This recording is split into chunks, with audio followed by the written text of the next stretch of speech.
Let's bring in the Daily Telegraph's political editor and Sky News Outsiders host, James Morrow, to discuss this and the other big stories today.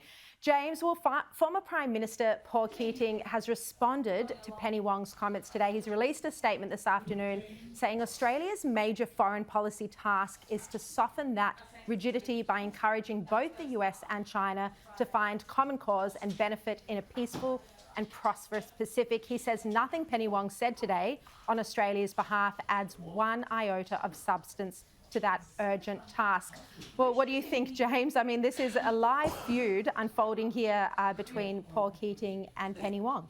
Yeah, well, I mean, the smartest investment I ever made was to buy a bunch of futures in popcorn farms, and it's just paying off greatly because these sorts of fights, which are totally popcorn worthy, keep popping up here. What Paul Keating is saying there, it's a far different tone than he was taking back at the press club. Remember, the press club was much more combative, belligerent, making all sorts of bizarre comparisons that were really, frankly, morally reprehensible, between the state of the Uyghurs in China and the indigenous people in Australia.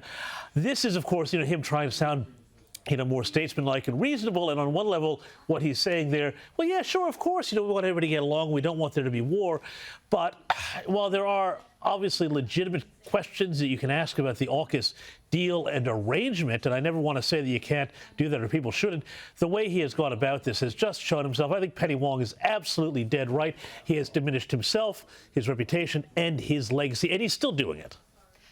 Now, I want to turn to the dramatic arrest of a 21-year-old Air Force Guardsman on Friday for leaking sensitive government documents. Some say this is the worst national security breach since WikiLeaks. This is Jack Texera. He sent his Discord chat room mates a series of documents. It included detailed assessments of America's allies and enemies.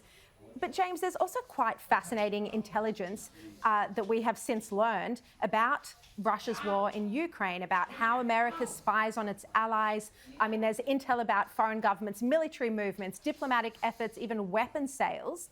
What do you think was the most interesting thing that has come to light here? And in particular, what light has this intel shed on Russia's invasion in Ukraine? Yeah, well, look, I mean, I think, you mentioned WikiLeaks at the beginning, and I don't know that it is quite at that scale yet because I don't know that anybody's, died as a result of this intelligence leak yet. But that doesn't mean that the guy who did this is in any way a hero. No, just the opposite. And I think that should be sort of the starting point on all of these discussions here, that somebody who leaks classified information like that is an absolute criminal and should not be respected. But there's a lot of interesting stuff here. A lot of it is stuff that we kind of suspected. You mentioned allies spying on allies. We know that happens. We know that happens between all sorts of countries. So, that people sort of shrug it off as kind of being what statecraft does happen to be about these days, which is unfortunate, but the way it is. But then also the stuff on Russia and Ukraine.